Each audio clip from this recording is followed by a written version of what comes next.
ప్రపంచంలో కేవలం కొన్ని దేశాలకు మాత్రమే సాధ్యమైన ఒక సాధారణ ఘనతను భారత్ ఇప్పుడు సాధించి చూపించింది. వరుస విజయవంతమైన పరీక్షలతో శత్రువుల నుంచి వచ్చే క్షిపణి ముప్పులను గుర్తించడం, వాటిని ట్రాక్ చేయడం, గాల్లోనే కూల్చివేయడం వంటి పనులను అత్యంత సమర్థవంతంగా చేయగల బాలిస్టిక్ మిస్సైల్ డిఫెన్స్ ను ప్రపంచానికి భారత్ ప్రదర్శించింది. ఈ అద్భుత విజయంతో అమెరికా, రష్యా, చైనా, ఇజ్రాయెల్ వంటి అధునాతన క్షిపణి రక్షణ వ్యవస్థలు కలిగిన అగ్రదేశాల సరసన భారత్ చేరింది. భారత గగనతలానికి రక్షణగా మారుతున్న ఈ వ్యూహాత్మక క్షిపణి కవచం సీక్రెట్ ఏంటి? చైనాకు భారత్ చుక్కలు చూపేందుకు రెడీ అవుతుందా? గంటకు 28,000 కిలోమీటర్ల వేగంతో వచ్చే క్షిపణులను కూడా భారత్ గాల్లో బూడిద చేయగలదా? భారత బాలిస్టిక్ మిసైల్ డిఫెన్స్ వ్యవస్థ కథేంటి? Watch story. Dragon country deadly క్షిపణులకు కాలం చెల్లిందా?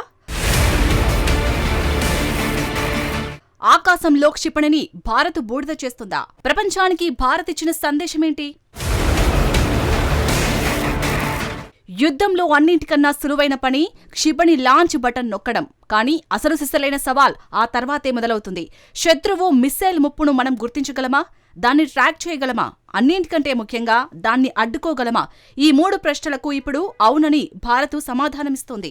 వరుస విజయవంతమైన పరీక్షలతో భారత్ ఒక పటిష్టమైన క్షిపణి రక్షణ కవచాన్ని ప్రదర్శించింది. ప్రపంచంలోని అత్యంత ప్రమాదకరమైనవి బాలిస్టిక్ క్షిపణులు. వాటిని సైతం గాల్లోనే బూడిద చేయగల సామర్థ్యం అతి కొద్ది దేశాలకే ఉంది. ఇప్పుడు ఆ దేశాల సరసన భారత్ కూడా నిలిచింది. ఎందుకంటే భవిష్యత్తు యుద్ధాల్లో కేవలం దాడి చేయడం ఒక్కటే ముఖ్యం కాదు. శత్రువు దాడి మన భూమిని తాకకుండా అడ్డుకోవడం కూడా అత్యంత కీలకమైన అంశం. జూన్ 10-11వ తేదీలో ఒడిశాలోని చాందీపూర్ ఇంటిగ్రేటెడ్ టెస్ట్ రేంజ్ నుంచి రక్షణ మంత్రిత్వ శాఖకు చెందిన పరిశోధన అభివృద్ధి సంస్థ DRDO వరుసగా 3 బ్యాక్ టు బ్యాక్ ఫ్లైట్ పరీక్షలను నిర్వహించింది. ఫలితంగా భారత్ ఇప్పుడు multi layered ballistic missile defence system BMDని సొంతం చేసుకుంది. ఇది ఖండాంతర బాలిస్టిక్ క్షిపణుల ICBMలను కూడా అడ్డుకోగలదు. సాధారణంగా 5,500 కిలోమీటర్ల కంటే ఎక్కువ పరిధి ఉన్న బాలిస్టిక్ క్షిపణిని ఖండాంతర బాలిస్టిక్ మిస్సైల్ గా పరిగణిస్తారు. ICBMలు గంటకు 28,000 కిలోమీటర్ల వేగాన్ని అందుకోగలవు. అణ్వాయుధాలను, సంప్రదాయ పేలుడు పదార్థాలను ఖండాలు దాటించి శత్రువుపై ప్రయోగించేలా వీటిని రూపొందిస్తారు. బంతిని విసిరితే గాల్లోకి ఎలాగైతే ప్రయాణిస్తుందో ICBMలు కూడా అదే పథాన్ని అనుసరిస్తాయి. కానీ అత్యంత వేగంతో కూడుంటాయి. వాటితో ఎంత డెడ్లీ ముప్పు ఉంటుందో ఒక్కసారి పరిశీలిస్తే తెలుస్తుంది. ఒక ICBMను చైనా నుంచి ప్రయోగిస్తే ఉత్తర అమెరికాలోని లక్ష్యాలను సైతం క్షణాల్లోనే ధ్వంసం చేయగలదు. ఈ క్షిపణుల ప్రయాణం ప్రధానంగా 3 దశల్లో సాగుతుంది. మొదటి దశ, దీన్ని బూస్ట్ ఫేజ్ అని అంటారు. ఈ దశలో రాకెట్ ఇంజన్లు కొన్ని నిమిషాల పాటు మండుతాయి. దీంతో క్షిపణి అత్యంత వేగంగా ముందుకు దూసుకెళ్లేలా చేస్తాయి. రెండో దశను మిడ్ కోర్స్ ఫేజ్ అంటారు. ఇది క్షిపణి ప్రయాణంలోనే అత్యంత సుదీర్ఘమైన దశ. ఇందులో క్షిపణి వాతావరణం వెలుపల ఉన్న అంతరిక్షంలోకి ప్రయాణిస్తుంది. దీని ఎత్తు ఒక్కోసారి 1000 కిలోమీటర్ల కంటే పైనే ఉంటుంది. చివరి దశను టెర్మినల్ ఫేజ్ అంటారు. ఇందులో క్షిపణి అగ్రభాగం తిరిగి భూ వాతావరణంలోకి ప్రవేశించి హైపర్సోనిక్ వేగంతో లక్ష్యం వైపు దూసుకెళ్తుంది. అయితే ఇంటర్మీడియట్ రేంజ్ బాలిస్టిక్ మిస్సైల్ రక్షణ కోసం రూపొందించిన 2 ఇంటర్సెప్టర్లను భారత్ ప్రయోగించింది.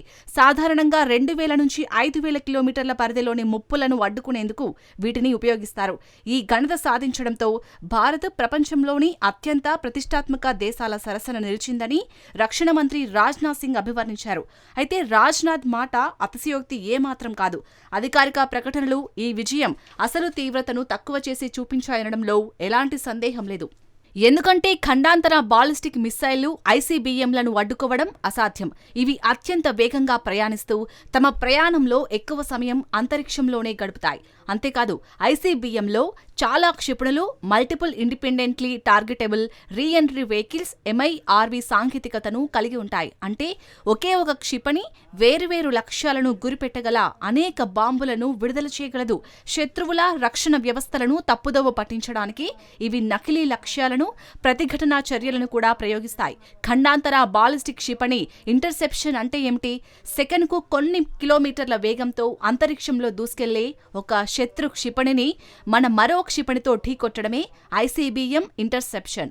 ఒక రకంగా చెప్పాలంటే ఒక బుల్లెట్తో మరో బుల్లెట్ను ఢీకొట్టడం లాంటిదన్నమాట.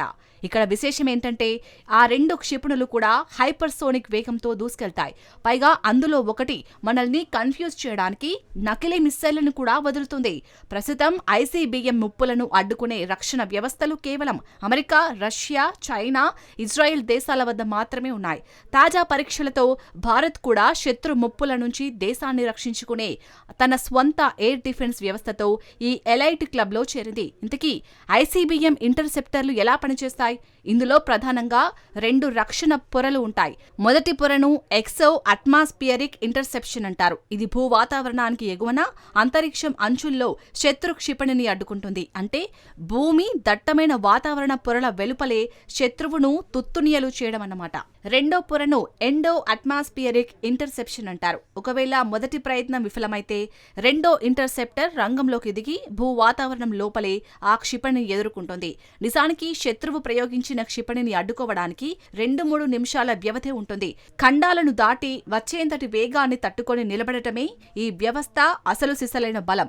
కానీ ఆ ముప్పును తిప్పికొట్టగల సామర్థ్యాన్ని నిర్మించాలంటే ఎన్నో ఏళ్ల శాస్త్ర విజ్ఞానం, విశేష ఇంజనీరింగ్ నైపుణ్యం, అన్నింటికీ మించి పటిష్టమైన జాతీయ సంకల్పం అవసరం.